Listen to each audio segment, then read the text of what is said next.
Parlons du renouvellement de l'intelligence qui, dans la Bible, est la clé au pouvoir.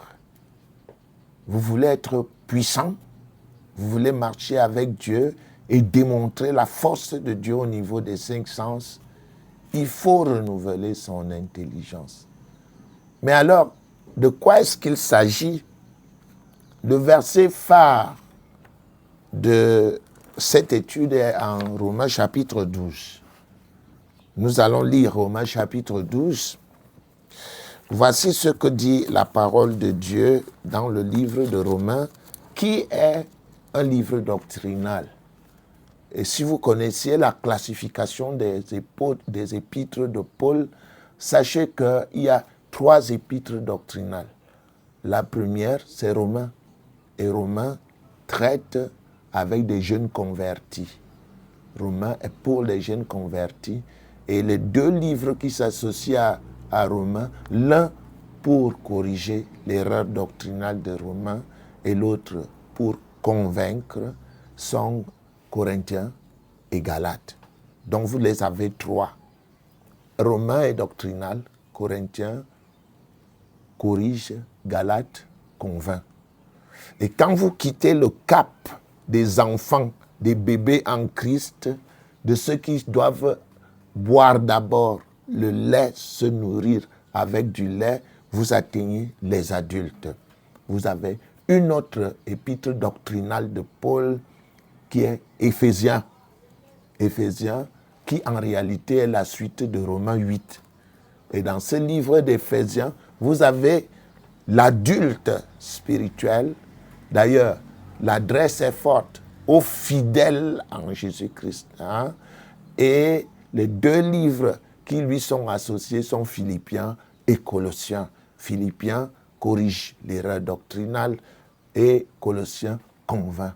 Enfin, il y a une 3e épître qui n'a ni correction ni conviction, parce que c'est Jésus-Christ qui accomplit cette épître, c'est l'épître aux Thessaloniciens. Ainsi, vous avez les 7 épîtres à l'Église qui dévoilent le grand mystère que j'ai enseigné, j'ai donné aux étudiants la dernière fois, le grand mystère, cette connaissance qui était cachée depuis des siècles que Dieu a révélé à Paul. Revenons à nos moutons.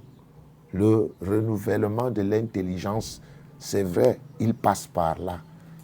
Le jeune converti et les problèmes qu'il rencontre sont résolus dans Romains, Corinthiens, Galates.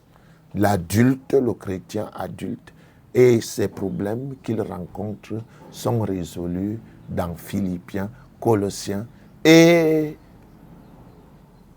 l'adulte ou le jeune qui veulent avoir la connaissance en rapport avec la venue de Jésus-Christ devrait lire l'épître doctrinale aux Thessaloniciens. Merci de votre attention. Cette connaissance est importante et elle peut sauver la vie à quelqu'un. Elle peut permettre à un pasteur de mieux enseigner. Elle peut vous permettre à vous, cette connaissance, de renouveler votre intelligence. Parce que ce qui s'y trouve concerne spécifiquement les chrétiens, les fidèles en Jésus-Christ. Voilà. Vous comprenez donc que toute écriture ne s'adresse pas à une seule catégorie de personnes. Il faut connaître l'adresse de l'écriture. Et le début de l'intelligence renouvelée, c'est avec les textes qui nous concernent et non les textes qui sont pour notre instruction. J'estime que vous connaissez ces prérequis parce que Romains 15, 4 dit que tout ce qui a été écrit d'avance l'a été pour notre instruction. Hein? Cela ne nous concerne pas directement. Le renouvellement de l'intelligence, c'est d'abord connaître ces détails pour mieux nourrir son intelligence. Parce que vous pouvez nourrir votre intelligence avec des doctrines qui ne vous concernent pas, qui ne servent qu'à votre instruction. Ainsi, Romains chapitre 12 dit, je cite, Romains chapitre 12, verset 2. Ne vous conformez pas au siècle présent, mais soyez transformés par le renouvellement de l'intelligence afin que vous discerniez quelle est la volonté de Dieu, ce qui est bon, agréable et parfait. Fin de citation. Revenons au texte. Pourquoi renouveler son intelligence? On renouvelle son intelligence parce que généralement, nous sommes conditionnés par ce qui nous a été enseigné. Et quand nous naissons, nous sommes enseignés par nos parents au sein de l'école, à l'église et puis un peu plus tard par nos professeurs à l'université et aussi par notre environnement. Ce processus s'appelle en sociologie la socialisation, en anthropologie l'enculturation. C'est-à-dire que vous prenez soin de revêtir votre intelligence des pensées, des données de votre environnement social. Et généralement, votre intelligence, le contenu de votre intelligence a le même âge que vous avez physiquement. Si vous avez 20 ans, votre vieil homme, c'est-à-dire la somme des connaissances que vous avez à 20 ans. Et c'est généralement cette somme de connaissances que vous avez qui fait de vous ce que vous êtes. Beaucoup d'anthropologues, les culturalistes ont démontré cela. Je parle de Margaret Mead et plusieurs autres anthropologues comme Gardiner et autres qui parlent de l'enculturation, de l'influence que l'éducation a sur la personne. Et Dieu n'est pas en reste. Depuis que vous êtes nés, plusieurs personnes ne connaissent pas Dieu et ne connaissent pas sa parole parce qu'il n'y a aucune référence intérieure à l'homme qui puisse lui permettre de connaître Dieu. Et Ésaïe est clair là-dessus. Ésaïe, qui est un très grand prophète. Que dit Ésaïe à ce sujet? En Ésaïe, chapitre 55, nous avons une déclaration pertinente de Dieu. En Ésaïe 55, verset 8, je cite, écoutez bien. Nous pouvons même commencer au verset 7. Que le méchant abandonne sa voie et l'homme d'iniquité ses pensées, qu'il retourne à l'Éternel qui aura pitié de lui, à notre Dieu qui ne se lasse pas de pardonner. Verset 8. Et c'est ce verset qui dévoile la profondeur de ce que nous allons enseigner. Car mes pensées ne sont pas vos pensées. Et mes voix ne sont pas vos voix, dit l'Éternel. Hein? Je recite. Mes pensées ne sont pas vos pensées. Vous avez beau être docteur en philosophie, vous manipulez bien votre intelligence et vous reposez sur l'assertion selon laquelle Dieu créa l'homme à son image. Vous êtes dans l'erreur. Dieu dit que nos pensées ne sont pas ses pensées. Et nos voix ne sont pas ses voix. Et il dit au verset 9, « Autant les cieux sont élevés au-dessus de la terre, autant mes voix sont élevées au-dessus de vos voix, et mes pensées au-dessus de vos pensées. » Renouveler donc son intelligence, c'est quoi? Renouveler son intelligence, c'est revêtir son intelligence de la pensée de Dieu. Revêtir son intelligence de la pensée de Dieu qui se trouve où? Dans la parole de Dieu. Voilà. Et il y a un moteur qui permet cela. Le moteur qui permet cela s'appelle la nouvelle naissance. Vous avez beau lire la parole de Dieu, si vous n'êtes pas né de nouveau, vous ne pouvez pas manifester l'intelligence renouvelée. Jésus-Christ l'a dit clairement et je vous le montre. Nicodème est allé le voir dans la nuit pour avoir un entretien avec lui. C'était dans le livre de Jean.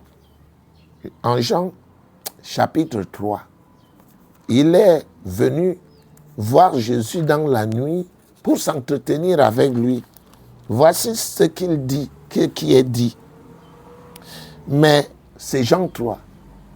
Il eut un homme d'entre les pharisiens nommé Nicodème, un chef des Juifs, qui vint lui auprès de Jésus de nuit et lui dit, Rabbi, nous savons que tu es un docteur venu de Dieu, car personne ne peut faire ces miracles que tu fais si Dieu n'est avec lui.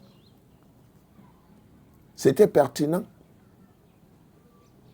Jésus lui répondit, en vérité, je te le dis, si un homme ne naît de nouveau, il ne peut voir le royaume de Dieu. Vous ne pouvez pas. Il y a une cécité spirituelle qui retient l'homme dans les chaînes. Tant que vous n'êtes pas né de nouveau, vos yeux ne peuvent pas s'ouvrir. Vous ne pouvez pas voir le royaume de Dieu. Vous serez un intellectuel, un philosophe, mais vous ne comprendrez pas les choses de Dieu. Et je peux vous le prouver, c'est l'apôtre Paul qui le dit en 1 Corinthiens 2, 14. Je cite 1 Corinthiens 2, 14. Donc vous, que dit la parole de Dieu? Voici ce qu'elle dit.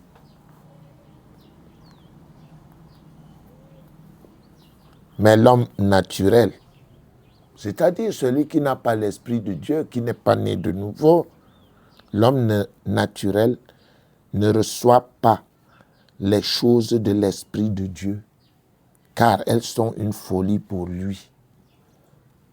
Et il ne peut les connaître parce que c'est spirituellement qu'on en juge. La nouvelle naissance vous apporte une création spirituelle. Vous êtes régénéré par Dieu, le Créateur des cieux et de la terre. Et c'est la nouvelle naissance qui vous donne la capacité de comprendre les choses de Dieu si vous voulez les comprendre. Alors démarre un nouveau style de vie. Et ce nouveau style de vie ne peut démarrer que si vous avez changé votre manière de penser, tel que l'apôtre Paul le cite en Éphésiens 4, 17. Mais allons-y, Éphésiens chapitre 4 et au verset 17, je cite, « Voici donc ce que je dis et ce que je déclare dans le Seigneur. Vous ne devez plus marcher comme les païens qui marchent selon la vanité de leurs pensées. » Ils marchent selon le contenu de leurs pensées que l'apôtre Paul et Dieu qualifient d'un contenu vain. Vous avez beau être riche, vous êtes docteur en philosophie, docteur en médecine et autres, devant Dieu, vous n'êtes rien. Vous n'êtes rien parce que votre marche ne le glorifie pas. Et il dit qu'ils ont l'intelligence obscurcie. Qu'est-ce qui a obscurci l'intelligence? La connaissance des sens. Tous ceux qui ont cette grande connaissance-là, psychologie, histoire, géographie et toutes les sciences universitaires, rares sont des personnes qui respectent Dieu. Et c'est pourquoi Dieu les qualifie dans le livre d'un Corinthien, se vantant d'être sages, ils sont devenus fous. Oui, parce que certains cherchent l'homme en plein jour avec une lampe. Voilà. Ils sont étrangers à la vie de Dieu à cause de l'ignorance qui est en eux, à cause de l'endurcissement de leur cœur. Ayant perdu tout sentiment, ils se sont livrés au dérèglement pour commettre toute espèce d'impureté jointe à la cupidité. Mais vous, ce n'est pas ainsi que vous avez appris Christ. L'avez-vous appris? Avez-vous revêtu votre intelligence de sa doctrine? la parole de Dieu dit en Philippiens, ayez en vous les sentiments qui étaient en Jésus-Christ. Comment auriez-vous les sentiments qui étaient en Jésus-Christ si vous ne lisez pas sa parole? Si vous n'êtes pas né de nouveau pour voir et comprendre, comment le feriez-vous? Ce n'est pas possible. Voilà donc pourquoi le renouvellement de l'intelligence est le détonateur de la puissance de Dieu. Pourquoi? Parce que quand vous naissez de nouveau, Christ vient habiter en vous. Vous recevez une puissance, une redoutable puissance qui est potentielle. Elle est en vous comme une batterie dans une voiture qui ne accomplit aucun travail. La batterie n'accomplit aucun travail tant que vous n'avez pas tourné sur la clé de contact. Votre voiture peut être garée. Il y a de l'énergie, mais cette énergie est potentielle. Pour peu que vous mettez l'énergie cinétique en tournant la clé de la voiture démarre. Et l'énergie cinétique, c'est l'intelligence renouvelée dans la parole de Dieu. En quoi consiste-t-elle? Regardez, Romains dit très bien, Romains chapitre 12, où nous avons commencé, Romains 10, je cite Romains 12, Romains 12, 2. Ne vous conformez pas au siècle présent. Tout le monde se conforme au siècle présent parce que nous sommes ce que nous sommes à cause de ce qui nous a été enseigné. Demain, nous serons là où nous serons à cause de ce que nous aurons dans notre tête. Parce que nos pensées deviennent nos paroles deviennent nos actions deviennent nos habitudes deviennent notre style de vie. Alors, quelles pensées entretenez-vous aujourd'hui? Les pensées que vous entretenez maintenant seront les paroles de tout à l'heure. Et ces paroles deviendront des actions, ces actions deviendront vos habitudes, et vos habitudes caractériseront votre style de vie. Voilà pourquoi Dieu dit, ne vous conformez pas au siècle présent. Et le siècle présent, ce sont les doctrines du monde. Mais soyez transformés. Soyez transformés. Et le mot transformé dans la Bible grecque est le mot métamorphao. Métamorphao. L'étymologie du mot français métamorphose, qui est la transformation d'une chenille en papillon. Voyez-vous le processus de transformation de la chenille? Nous partons d'une chenille laide, escogriffale. Puis, nous passons dans une forme de cocon noir, un être insignifiant qui est noir, qui subit la transformation, et puis un beau jour, de cet être noirâtre sort un beau papillon. C'est exactement ce que Dieu veut dire. Ne vous conformez pas au siècle présent, mais soyez transformés par le renouvellement de l'intelligence. Renouveler l'intelligence. Revêtir sa pensée de la pensée divine, en commençant par les évangiles, par exemple, l'évangile de Jean, en lisant le livre de Proverbes, qui est un livre empirique, qui vous enseigne le quotidien, le livre de Proverbes, en lisant les épîtres de Paul, qui vous permettent de connaître le permis et l'interdit divin. Vous revêtez ces choses dans votre intelligence, et puis vous décidez de commencer à agir par elles. Vous commencez à voir des résultats. Mais soyez transformés par le renouvellement de l'intelligence afin que vous discerniez. C'est le mot grec diakrino. Vous discerniez, c'est-à-dire séparer l'erreur de la vérité. Vous discerniez quelle est la volonté de Dieu, ce qui est bon, agréable et parfait. Ce qui est bon, agréable et parfait. Voilà ce qui transforme votre vie. Voilà ce qui vous rend grand. Voilà ce qui vous rend fort. Et qu'est-ce que ça dit, par exemple, dans le livre d'Éphésiens? Nous pouvons lire ce que Dieu voudrait en Éphésiens chapitre 4.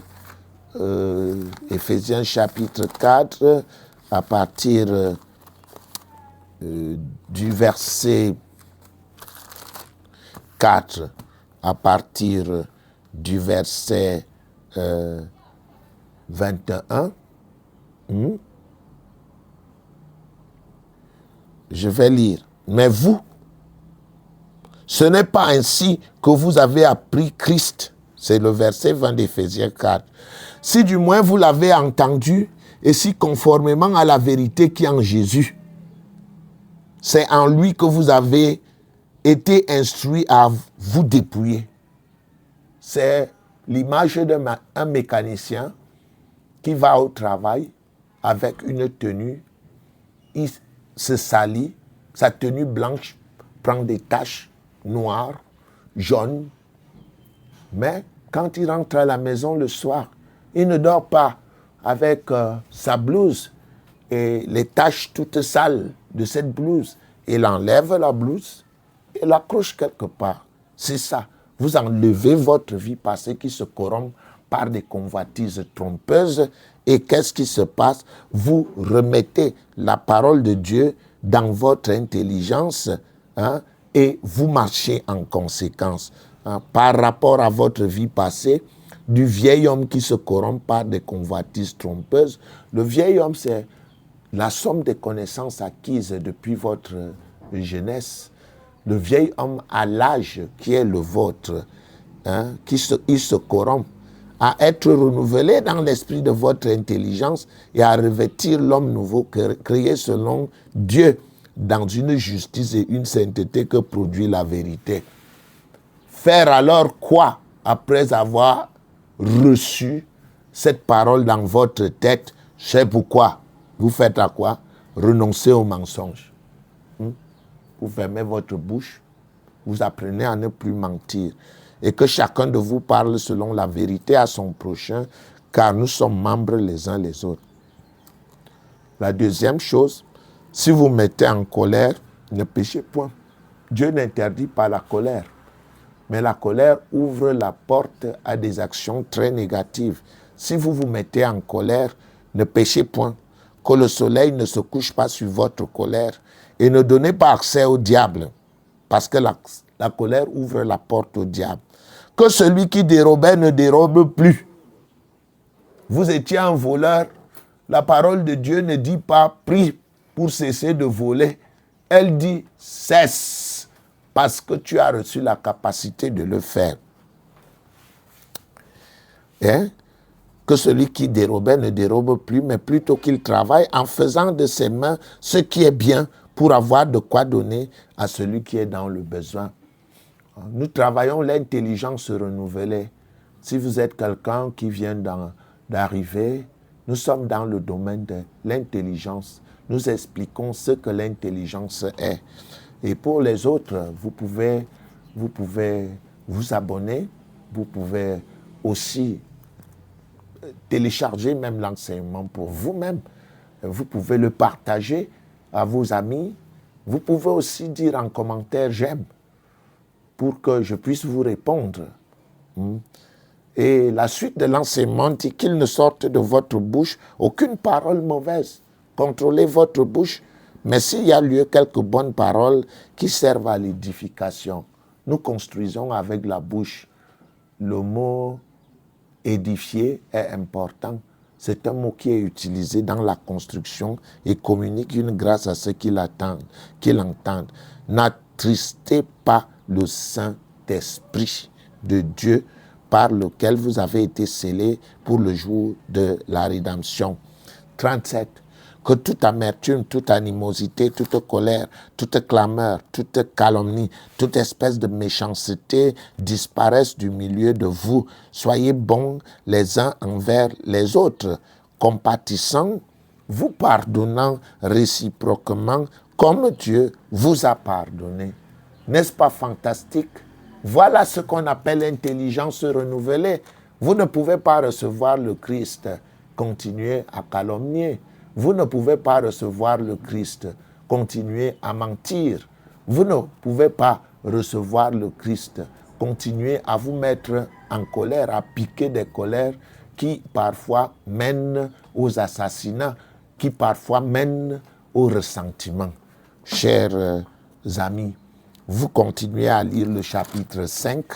Le chapitre 5 vous dit le domaine de l'intelligence renouvelée. Et c'est un domaine qui vous dit au chapitre 5, devenez donc des imitateurs de Dieu, comme des enfants bien-aimés, marchez dans l'amour, à l'exemple de Christ qui nous a aimés et qui s'est livré lui-même à Dieu pour nous comme une offrande et un sacrifice de bonne odeur. Devenons donc des imitateurs de Dieu. Nous ne pouvons l'imiter que si nous avons ses pensées, si nous le connaissons. Et si nous le connaissons, le pouvoir que nous avons reçu, souvenez-vous de Jésus-Christ qui a dit, vous ferez des œuvres que j'ai faites. Il a dit en Colossiens 1, 26, Dieu nous a fait donc du Christ, son Fils bien-aimé, celui qui a vaincu Satan. Alors, vous ne pouvez pas vaincre Satan dans votre vie si vous n'avez pas revêtu votre intelligence de la pensée de Christ pour agir comme Christ. Souvenez-vous, Christ est assis à la droite de Dieu, appelé à d'autres fonctions. Vous êtes son remplaçant sur terre. Que Dieu vous bénisse. L'intelligence renouvelée est la clé au pouvoir. Likez, distribuez, partagez. Merci de m'avoir suivi attentivement.